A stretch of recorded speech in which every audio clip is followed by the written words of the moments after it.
ربنا آتنا فی الدنیا حسنہ وفی الآخرۃ حسنۃ وقنا عذاب النار۔ الحمدللہ سورہ بقرہ کا خلاصہ مکمل ہو گیا۔ اب سورہ آل عمران کا خلاصہ انشاءاللہ ہم پڑھیں گے۔ سورہ آل عمران، اس سورہ کا نام آل عمران ہے۔ اس کی ایک وجہ یہ ہے کہ آگے حضرت آل عمران کا ذکر آ رہا ہے۔ حضرت عمران ایک شخص کا نام ہے، ان کا تذکرہ ہے، اسی مناسبت سے اس سورہ کا نام سورہ آل عمران ہے۔ اس سورہ کے پہلی رکوع میں قرآن پاک کے بارے میں کہ قرآن پاک پچھلی کتابوں کی تصدیق کرنے والا ہے، تورات کی، انجیل کی، اور قرآن پاک کی آیتیں دو قسم کی ہیں، نمبر 1 محکمات، نمبر 2 متشابہات۔ محکمات وہ آیتیں ہوتی ہیں کہ اس میں اس کے معنی واضح ہوتے ہیں، زیادہ معنی اس میں ہوتے نہیں، اور جو متشابہات ہوتے ہیں اس میں اور معنی کی تعویل کی گنجائش ہوتی ہے۔ تو جو لوگ ایمان والے ہیں وہ محکمات کی اتباع کرتے ہیں، اور جن کے دلوں میں کچھ کجی ہے وہ لوگ متشابہات کے در پہ ہوتے ہیں، اور پھر اس طرح وہ فتنہ پھیلاتے ہیں۔ اگلی رکوع میں ان الذین کفروا لن تغنی عنہم اموالہم، یہاں سے یہ بتا دیا گیا کہ جو کافر لوگ ہیں، نہ ماننے والے ہیں، ان کے مال اولاد ان کو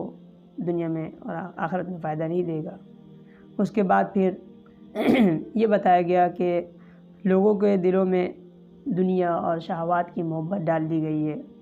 اور ان میں سے چند ایک کا ذکر کیا گیا، مثلا عورتیں، اولاد، سونا چاندی، سواری، چوپائے، کھیتی وغیرہ، ان چیزوں کی انسان کے دلوں میں محبت ڈال دی گئی ہے۔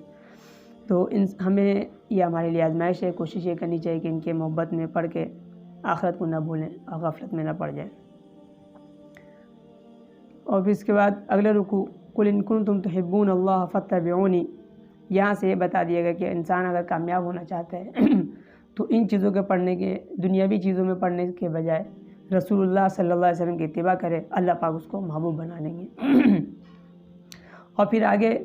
یہودیوں کے بارے میں آیا کہ یہودی لوگ جو ہے وہ مختلف قسم کے ظلم کرتے تھے، یہاں تک کہ انبیاء کرام کو قتل کرنے کے در پہ ہو گئے، اور یہ لوگ یہ سمجھتے ہیں کہ یہی لوگ ہمیشہ جنت میں رہیں گے، یا یہی لوگ ہمیشہ جنت میں جائیں گے، اور اگر یہ جہنم میں گئے بھی تو چند دن کے لیے، اس کے بعد ان کو نجات مل جائے گی۔ تو یہ ان کی ایک دعویٰ ہے، ایک گمان ہے جو کہ بے فائدہ ہے، کیونکہ اصل دار و مدار اعمال پر ہے۔ اور آگے اللہ پاک نے اپنی حکومت اور اپنی بادشاہت کا ذکر کیا، اور یہ بتایا کہ جس کو اللہ چاہتا ہے وہ عزت دیتا ہے، جس کو چاہتا ہے ذلت دیتا ہے۔ تو انسان کے اعمال صحیح ہوں گے تو اسی کے مطابق اللہ پاک فیصلہ فرماتے ہیں۔ اللہ پاک سے دعا ہے اللہ پاک ہمیں بھی نیک اعمال اختیار کرنے کی توفیق نصیب فرمائے، اور ساتھ ساتھ مسلمانوں کو یہ تلقین بھی ہے کہ مسلمان جو ہے ان کافروں کو اپنا دلی دوست نہ بنائے، کیونکہ یہ لوگ جو ہے مضر ہیں، نقصان دہ ہیں، ان سے بچا جائے۔ اور اسی رکوع میں حضرت آل عمران کا بھی ذکر ہے، انبیاء کرام کا بھی ذکر ہے، اور خاص طور پر حضرت مریم کی والدہ، ان کا ذکر ہے کہ انہوں نے نظر مانی تھی کہ ان کے اولاد میں بیٹا ہوا تو وہ بیت اللہ کے لیے وقف کر دیں گی۔ بہرحال حضرت مریم پیدا ہوئی، انہوں نے ان کو وقف کر دیا۔ اور پھر اسی میں حضرت زکریا علیہ السلام کی دعا کا ذکر ہے کہ انہوں نے اپنے بیٹے کے لیے دعا کی تو اللہ پاک نے ان کو حضرت یحییٰ علیہ السلام کی بشارت دی۔ اور اس کے بعد حضرت مریم علیہ السلام، عیسیٰ علیہ السلام کی پیدائش کا ذکر ہے کہ حضرت مریم علیہ السلام کے ذریعے سے عیسیٰ علیہ السلام اس دنیا میں تشریف لائیں، ان کے کوئی والد نہیں تھے۔ اس کے بعد جو ہے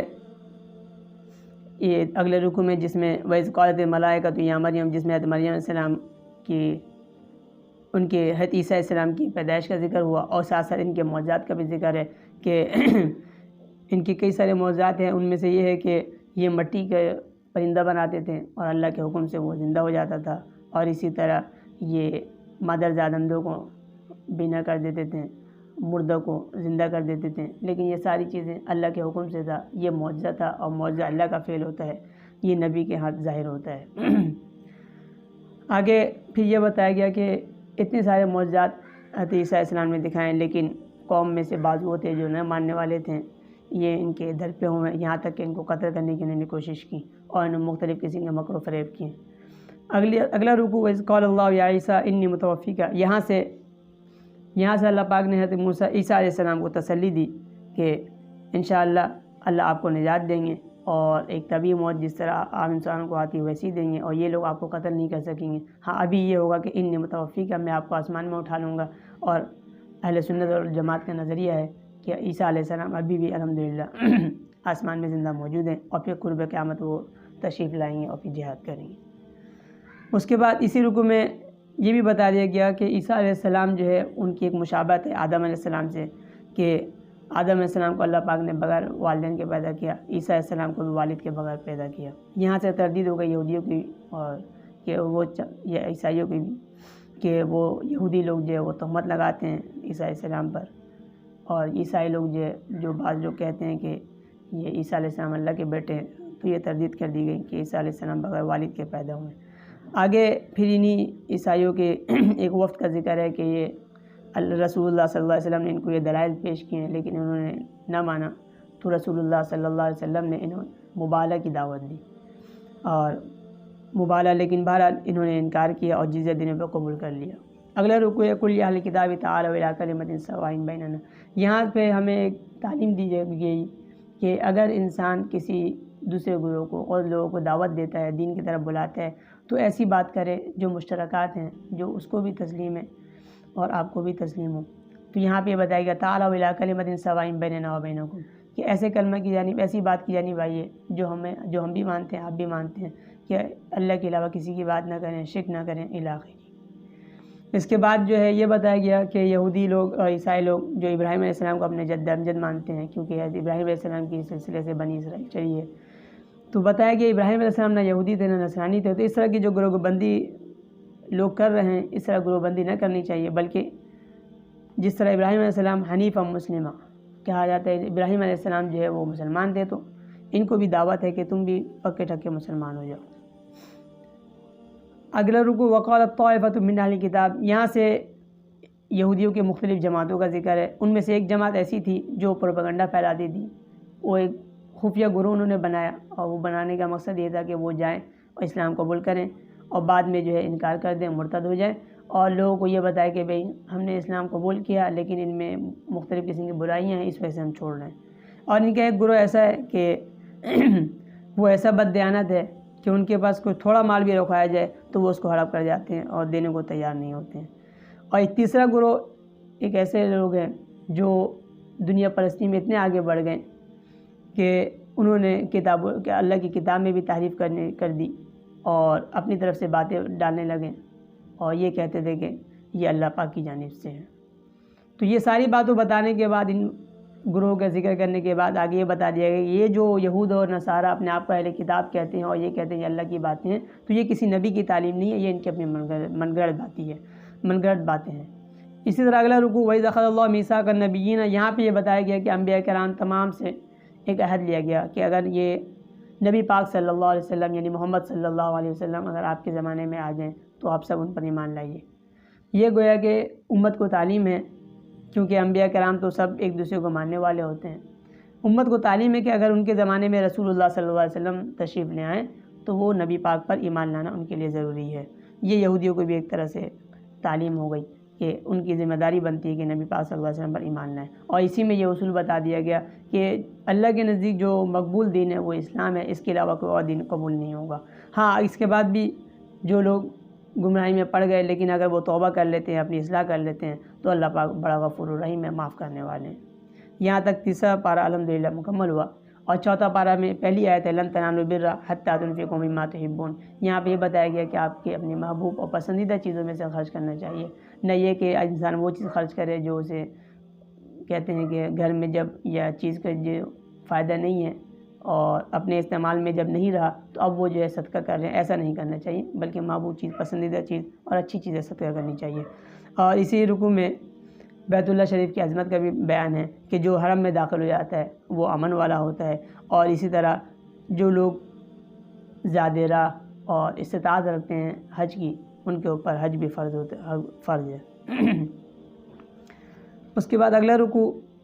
یا ایھا الذین آمنوا اتقوا اللہ حق تقاتہ، یہاں پہ ایک بنیادی اصول یہ بیان کیا گیا کہ ایمان والے مسلمانوں کے لیے ذمہ داری ہے کہ واعتصموا بحبل اللہ، وہ سب مل جل کر رہیں، اکٹھے رہیں اور فرقہ بازی نہ کریں۔ جس طرح یہود و نصارہ کا پیچھے واقعہ اللہ پاک نے بیان کیا کہ یہ لوگ جو ہے ایک دوسرے کو گروہ بندی میں تقسیم ہو گئے اور ایک دوسرے کو برا بھلا کہنے لگے، اس طرح مسلمانوں کو نہیں کرنا چاہیے، بلکہ ساتھ میں یہ تلقین کی گئی وَلْتَكُن مِّنكُمْ أُمَّةٌ يَدْعُونَ إِلَى الْخَيْرِ، کہ مسلمانوں میں ایک جماعت ضرور ایسی ہونی چاہیے جو خیر کی جانب بلانے والی ہو اور امر بالمعروف اور نہی عن المنکر کرنے والی ہو۔ اس کے بعد پھر آگے اچھے لوگوں کا انجام کا ذکر ہے کہ جو نیک لوگ ہیں ان کا چہرہ سفید ہوگا اور جو اہل بدعت ہے ان کا چہرہ سیاہ ہوگا۔ اگلا رکوع کنتم خیر امۃ اخرجت للناس، ایک مشہور آیت ہے جس میں اس امت کو ایک لقب ملا کہ یہ امت بہترین امت ہے، اور اس کی صفات بیان کی گئی کہ یہ امر بالمعروف اور نہی عن المنکر کرنے والے لوگ ہیں۔ اللہ پاک ہمیں اس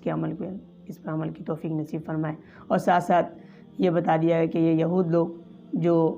برائی میں مبتلا ہیں اور ایک دوسرے کو منع بھی نہیں کرتے ہیں، ان پر جو ہے نا وہ اللہ کا غضب ہے اور پھٹکار ہے۔ بہرحال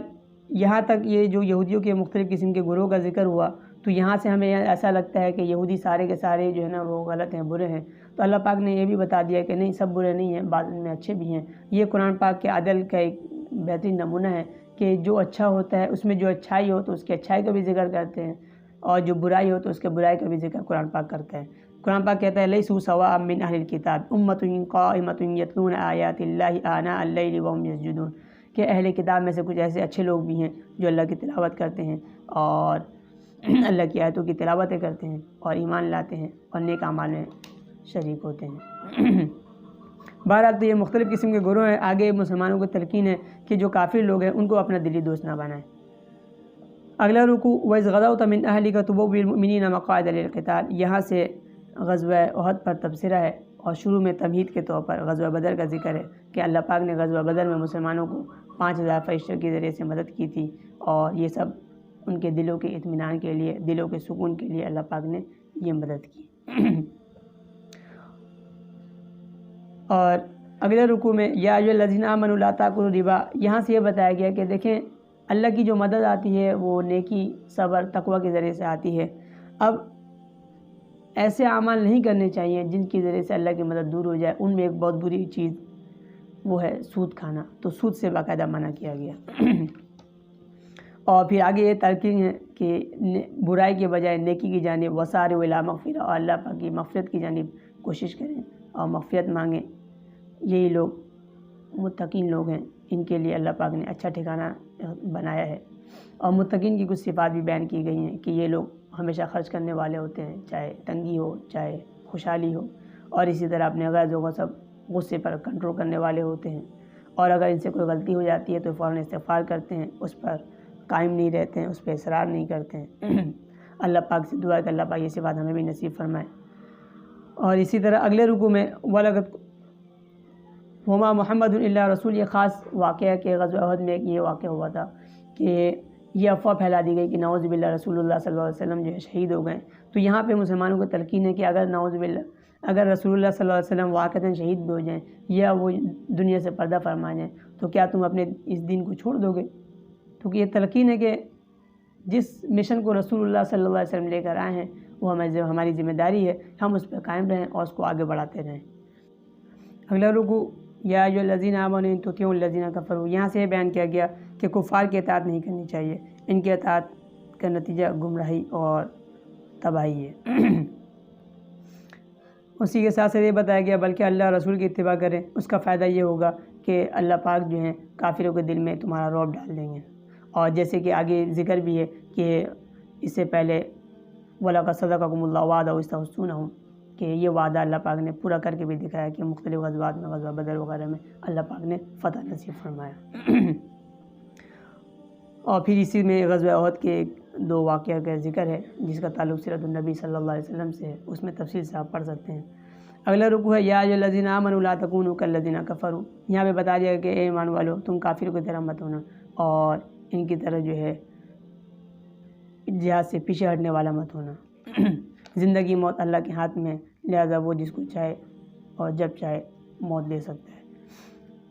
آگے ساتھ ساتھ یہ بھی بتا دیا گیا کہ مشورہ فیصلہ کرنا ہوتا ہے، تو امیر کے جو امیر ہے اس کو اختیار ہوتا ہے، وہ جو چاہے فیصلہ کرے، لیکن اور فیصلہ کرنے کے بعد اللہ پر بھروسہ کرے۔ ساتھ ساتھ یہ بھی بتا دیا گیا کہ کافر لوگ، منافق لوگ رسول اللہ پر اعتراض کرتے تھے کہ رسول اللہ نے نعوذ باللہ وہ بددیانتی کی یا تقسیم صحیح طرح نہیں کی، تو اللہ پاک نے فرمایا کہ نبی کی یہ شان نہیں ہے کہ ایسا ہو۔ اور ساتھ ساتھ یہ بھی بتا دیا گیا کہ نبی ایسا کیسے کر سکتے ہیں جبکہ نبی پاک صلی اللہ علیہ وسلم کا اس دنیا میں آنا، اس امت میں آنا ہی یہ ایک بہت بڑا احسان ہے جس کا اللہ پاک نے ذکر کیا، اور پھر منصب نبوت ذکر کیا جس کا ذکر پیچھے آ چکا ہے۔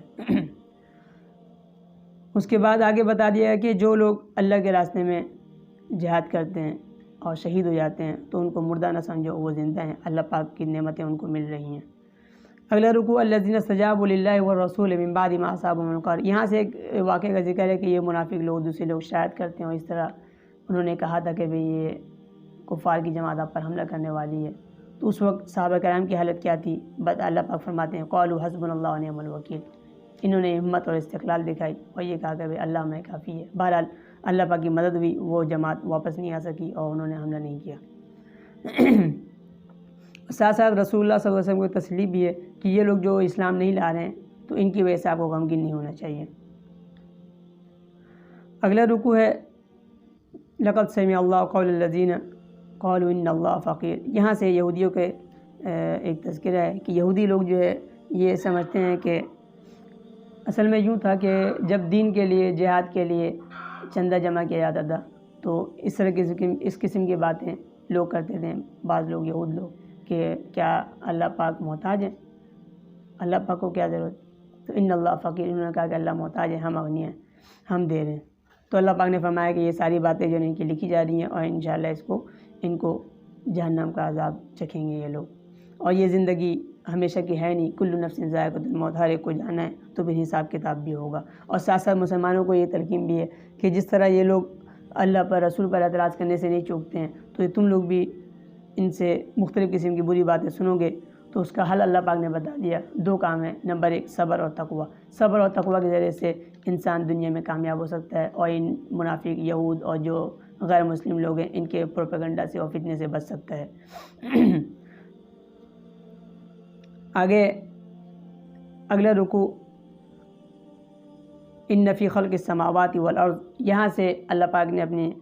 قدرت کا بیان کیا ہے، اس سے توحید بھی ثابت ہوتی ہے اور ساتھ ساتھ یہ بھی ثابت ہوتا ہے کہ یہ ساری کائنات جو اللہ پاک نے بنائی ہیں وہ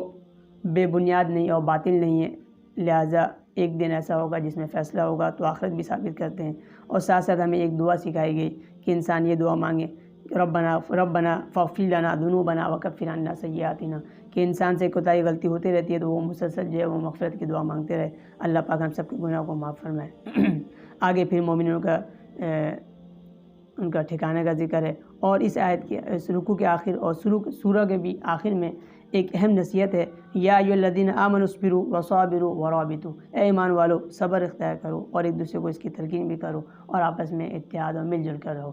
تو یہ امت مسلمہ کے لیے بہت بڑی آج کے لیے نصیحت ہے کہ ہم جو ہے آپس میں مل جل کر رہیں، اور صبر کرنے کا مطلب یہ ہے کہ اپنے آپ کو کنٹرول کریں۔ کنٹرول کا مطلب یہ ہوتا ہے کہ نیکی پر لگے ہوئے ہیں تو اس پہ اپنے آپ کو جما کے رکھیں، اور کنٹرول کا یہ بھی مطلب ہے کہ برائی سے بچتے بھی رہیں، اور جو مصیبتیں آ رہی ہیں اس پر یہ سمجھے کہ یہ اللہ پاک کی جانب سے اور ہماری کوتاہی ہے، لہذا اس میں معافی مانگتے رہیں۔ اللہ پاک سے دعا اللہ پاک مجھے اور آپ کو اس پر عمل کرنے کی توفیق نصیب فرمائے۔ یہاں تک الحمدللہ سورہ آل عمران مکمل ہو گیا۔ وآخر دعوانا الحمدللہ رب العالمین۔